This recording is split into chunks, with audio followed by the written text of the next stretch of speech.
Bom, gente, já estamos de volta aqui no Jornal Diário na TV.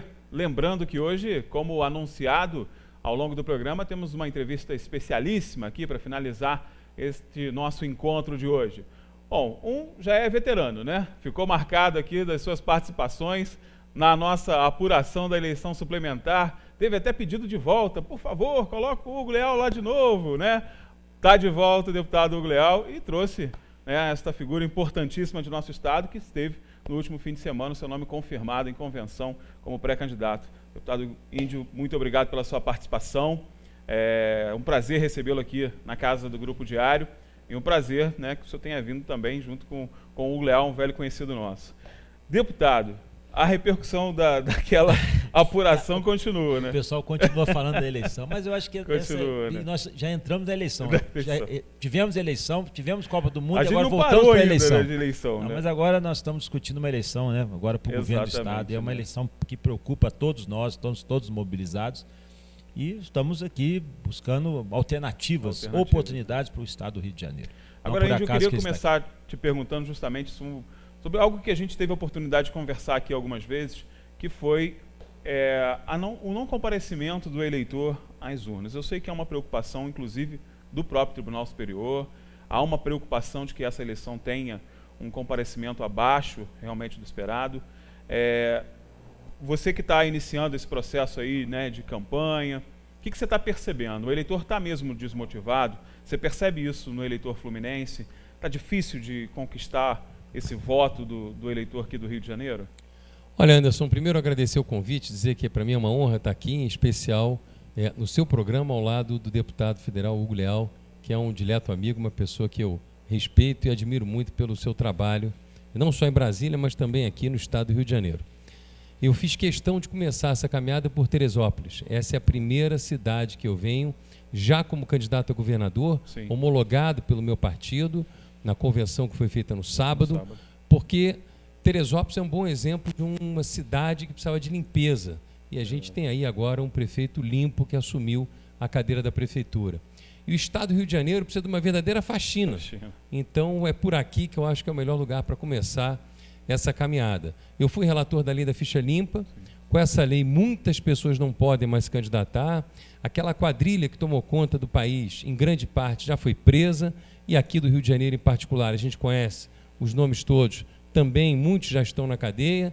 É um avanço, né? E em relação à sua pergunta, que é a participação popular ou não, a única maneira de fazer essa faxina, de melhorar o Estado, de reconstruir o Rio de Janeiro, é essas pessoas que estão de saco cheio, como é o meu caso, estou cansado disso aí que eu estou vendo, se mobilizem, se motivem para ir para a urna. Eu poderia não ter feito nada, podia continuar como deputado federal, tenho mandato hoje de deputado federal, eu podia ir para a reeleição. Eu deixo o meu mandato e vou para uma candidatura de governador com uma única razão, é de fato reconstruir o Estado do Rio de Janeiro para que ele volte a prestar serviço, em especial na segurança pública, que é o primeiro de todos eles. Aqui Teresópolis, embora seja a cidade, fica brigando com Petrópolis, se é a primeira ou a segunda. A briga boa, né? É, uma boa briga. É uma briga salutar.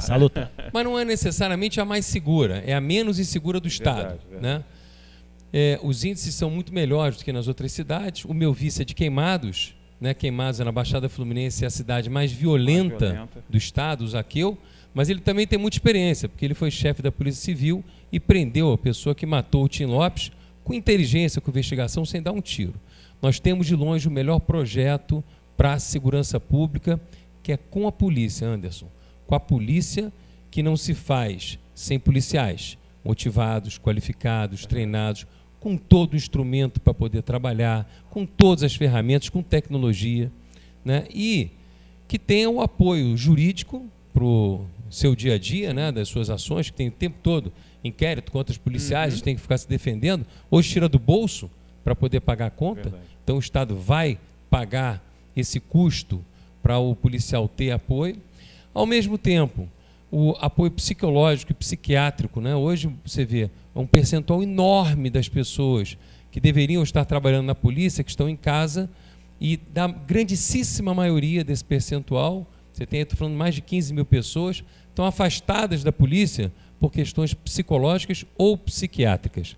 Então, se eu for governador, o Estado vai oferecer também para o policial e para a família do policial o apoio psicológico e psiquiátrico.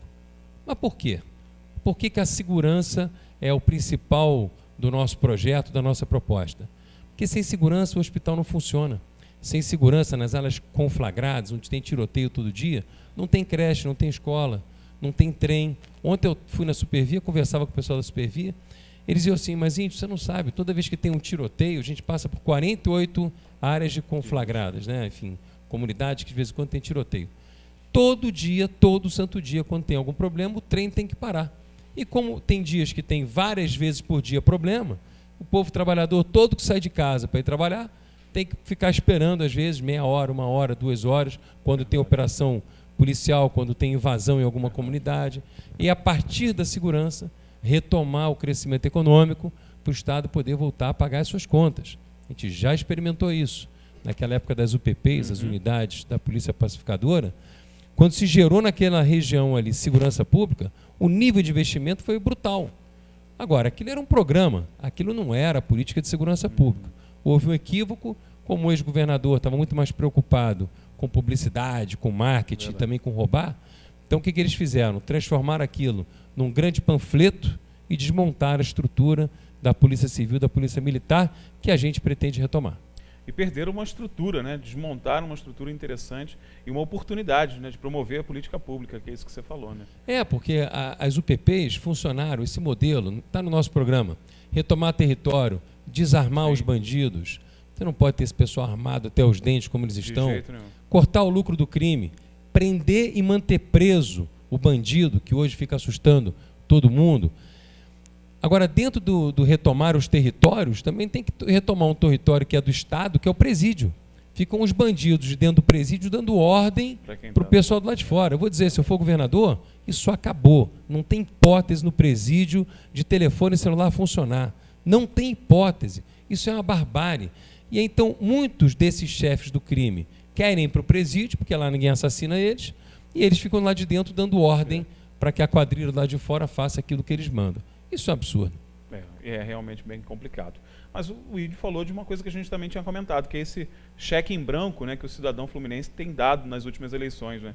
Que é esquecer de fazer a sua parte cidadã, que é escolher bem, né? Primeiro, Anderson, é só para reforçar aqui o que o Ídio disse, não existe possibilidade de você fazer renovação, de você fazer essa depuração dentro da política, se não for através da política, da participação. Mesmo que ele entenda que o perfil dele seja de A, de B, de C, escolha alguém, defenda e vá.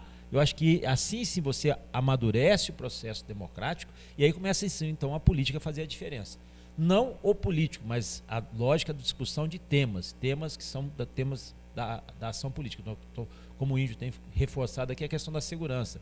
A questão da segurança perpassa a questão da saúde, perpassa as outras questões, porque as pessoas precisam sentir isso. Eu até cito aqui um exemplo, recentemente em Manaus, que está experimentando uma coisa que já tem no Rio há muitos anos, o domínio de comunidades. O pessoal que foi fazer vacinação contra sarampo foi expulso pelo crime organizado. E é a mesma característica, inclusive, infelizmente, nós exportamos isso. Parte das pessoas que dominaram o território em Manaus são oriundos de quadrilhas aqui do Rio de Janeiro.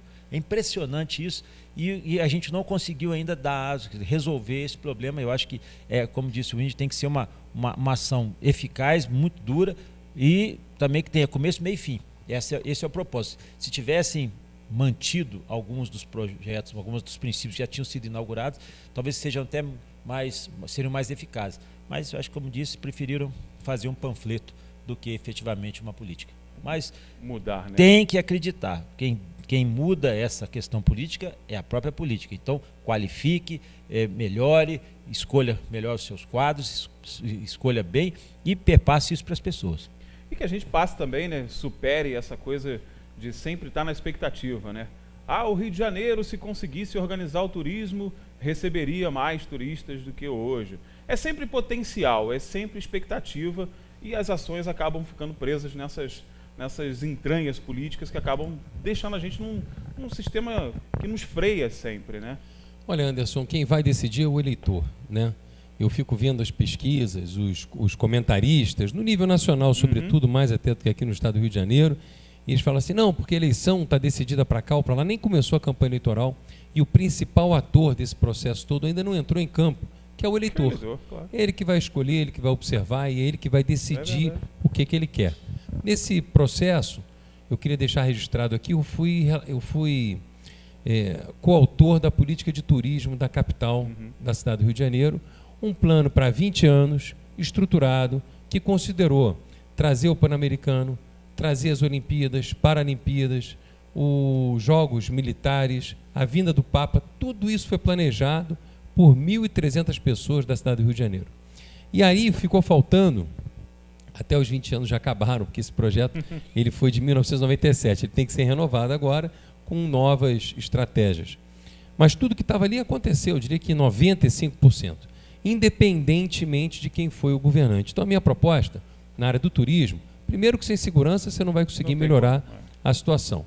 Mas garantida a segurança pública, a gente partir para um plano conjunto, envolvendo Teresópolis, Petrópolis, Angra, Paraty, Búzios, toda a região turística do estado do Rio de Janeiro, que não é pequeno, porque esse estado é maravilhoso, e o interior dele também tem características incríveis e únicas. Portanto, você tem como levar turistas para essas regiões também, mas fazer um plano integrado de turismo que independa de quem seja o próximo governante, que ele seja para 20 anos e que aí você consiga de forma consistente aumentar o fluxo de turistas.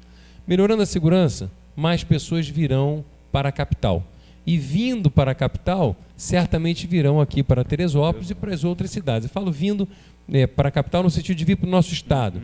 O hub principal é a capital. É dali que as pessoas que virão de outros estados, o que hoje já vem de outros estados, elas são distribuídas, digamos. A partir dali elas decidem se quer Angra, Paraty, Petrópolis, Búzios, Teresópolis, enfim. Agora, tem que ser organizado. E é simples de fazer, é barato, isso não tem grande custo. É começando pela segurança e avançando na área do turismo.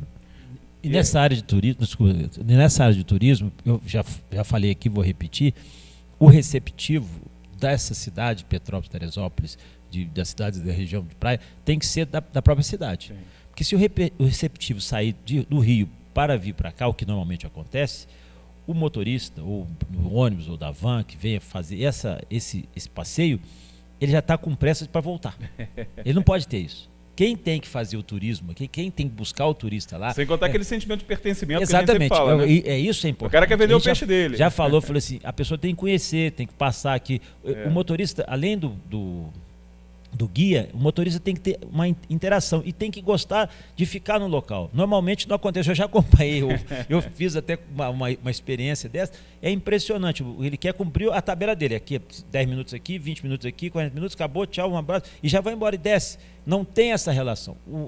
Quando nós idealizamos, discutimos, a gente trouxe aquela proposta da rota cervejeira, sim, exatamente para passar 3 dias ou 4 dias, começando em Petrópolis, passando pelas cervejarias artesanais, pelas cervejarias industriais, vindo pela Itaipava, Teresópolis, passando em Teresópolis, que aqui tem cervejarias artesanais, tem ambiente, tudo isso no trajeto gourmet, é claro, sempre com um guia, sempre alguém dirigindo, porque você não vai beber e dirigir, a rota tem uma lógica, e encerrava em Friburgo, também com essa mesma característica. Agora, o receptivo, ou quem vai fazer, quem vai montar, local, né? Tem que ser local, exatamente para poder passar isso. Esse link que o Índio falou, e falou muito bem, o grande hub, o grande atrativo é sim o Rio de Janeiro. O Rio de Janeiro é mundialmente conhecido. Agora, a hora que você começar a conectar essas razões, você traz o turista e ele permanece um pouco mais. Assim como faz quando algumas pessoas vão para fora, você quer conhecer outras cidades, ficar só naquelas que são as centrais. Normalmente é assim. E aí, falando dessa questão das oportunidades perdidas, eu não posso deixar de lembrar aqui sempre, né? Até porque toda vez que o Hugo traz uma boa ideia através de uma emenda parlamentar e que a gente vê essa ideia sendo perdida por essa ineficiência do poder público e até pela incompetência mesmo, em alguns casos é incompetência mesmo, de não conseguir dar a contrapartida que o município exige ou fazer o projeto executivo que é necessário para que essa verba chegue, né? Tudo isso, gente, está relacionado a isso que a gente está falando. Você tem que escolher bons governantes, senão vai chegar lá, tudo isso que é feito, que é pensado lá na Câmara, todas essas emendas parlamentares, que são extremamente importantes. É a forma do município capitanear recurso e ficar mais forte, né, dentro das suas políticas públicas, que tem que ser política pública, não tem que ser política de governo, como lembrou muito bem o Índio, vai depender de quem está lá, não tem jeito. E se escolher mal, não vai perder. Quantas verbas a gente já não perdeu, Hugo? Quantas verbas? O próprio Mirante, a ciclovia, foram recursos perdidos. Então foram verbas que chegaram... 2 milhões de reais.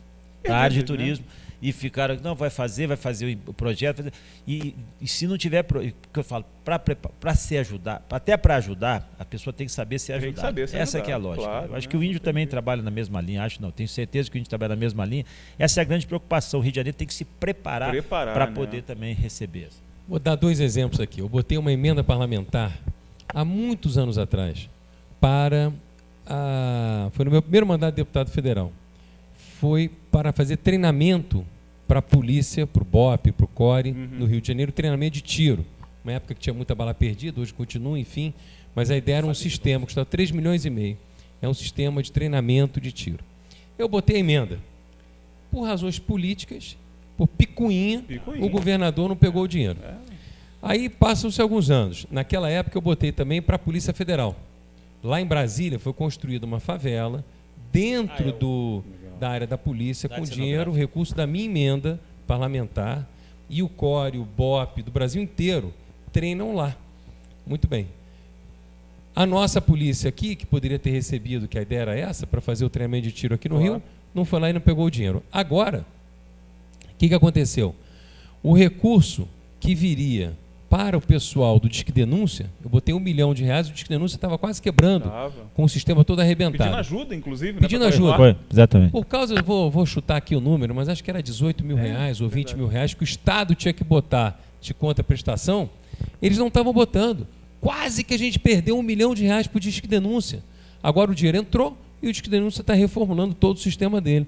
Então, gente, ou a gente vai se ajudar com a sociedade civil, e a sociedade civil organizada ter apoio do governo, né? Ela entendeu, ela está participando, ela precisava do apoio do governo, a gente conseguiu no caso ali do Disque Denúncia. Agora, voltando à sua pergunta aqui, a forma de resolver o problema do Rio de Janeiro, ela se dará através do voto.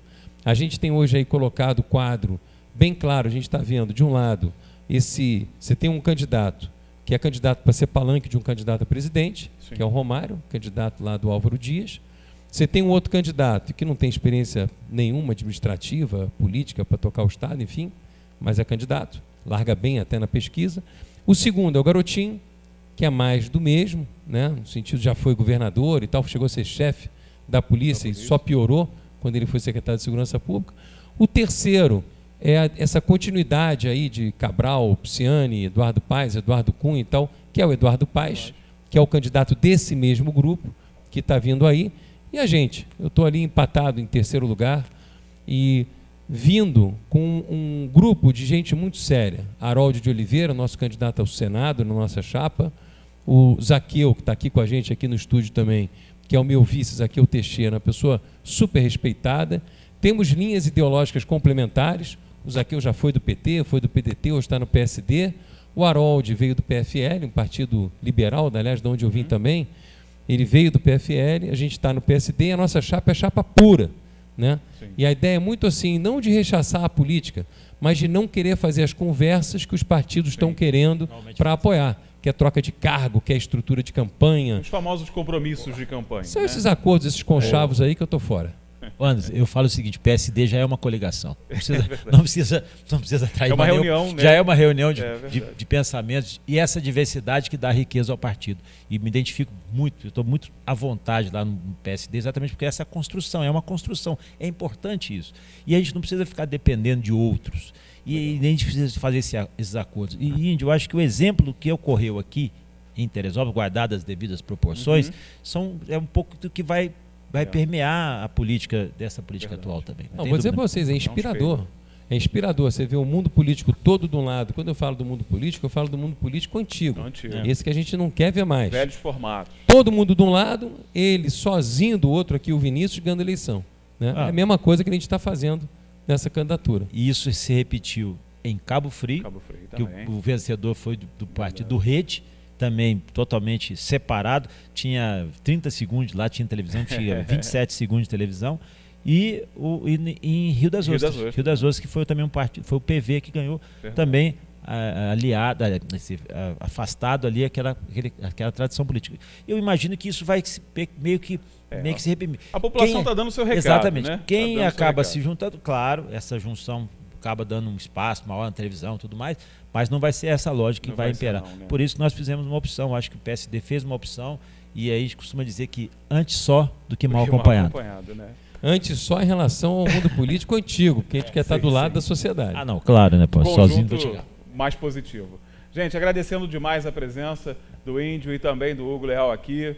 A gente lembra, né, que estamos já iniciando um processo de campanha. O espaço que foi dado aqui também ao Índio também está disponível a todos os candidatos que assim desejarem fazer uso. A gente vai receber, assim como recebemos os candidatos a prefeito, e tem sido assim ao longo desses 30 anos, né, que completamos esse ano de 2018. E agradecer a sua presença, Índio. Boa sorte nessa tua empreitada, né? Anderson, muito obrigado pelo convite, a oportunidade de estar aqui. Eu queria deixar meu telefone celular. Pode deixar, à vontade. Posso deixar? Pode. É código 21 do Rio de Janeiro? É o mesmo do nosso. É o mesmo daqui. É o mesmo. É o mesmo daqui. E o número é 999-21-0055. Ele é só para o WhatsApp. Legal. Quem quiser, manda o WhatsApp dizendo o seu nome, a sua cidade. Eu sou o Joaquim, aqui de Teresópolis e tal.